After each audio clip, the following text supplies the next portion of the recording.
the Browns offense is going to have to get used to Deshaun Watson playing quarterback. Kevin Stefanski talked about that earlier this week.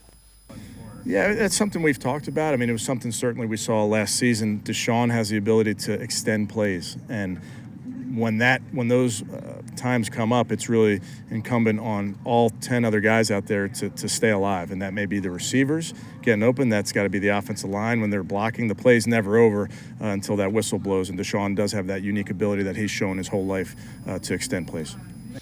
And Quincy, I play that because I know you've addressed this as well. Why do you think Watson got sacked so much? How do you fix it?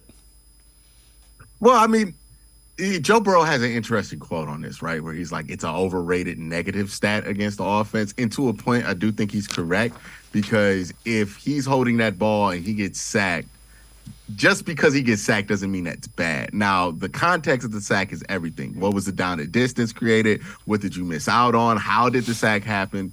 And I think a lot of people looked at that sack number for Deshaun and kind of freaked out when it's like, hey, the sack numbers are pretty neutral for the first 3 games. And then the last 2 games, it kind of exploded because of a number of factors. There were a couple of injuries on the offensive line that did not help things. The Browns also fell behind in those games where those sack numbers exploded. So they needed to make more plays, and Deshaun needed to hold the ball longer to make those plays happen.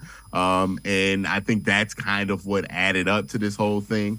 And also, just Deshaun's going to take some sacks. Like, it's okay. It doesn't mean your offensive line is terrible. It doesn't mean that somebody needs to be fired. He's probably going to take a decent amount of sacks, the same way that Joe Burrow takes a decent amount of sacks. But the Cincinnati Bengals found a way to win 12 games. And I feel like our offensive line is better than the Cincinnati Bengals. So I think that the sacks are going to be something that, if you want to be a pessimist or cynical about the Browns, even if they're having success this year, you can point to. But I don't know if that's necessarily the best marker about where this Browns offense will be with them, because Deshaun's style, and he's going to be the reason to take some sacks. But I think that's not always a bad thing, because he can make some great plays. And sometimes something is a sack, but it's like a 1-yard loss. I don't really care about that, right? We don't really worry about Nick Chubb taking 1-yard losses every once in a while. It should be the same way with the quarterback.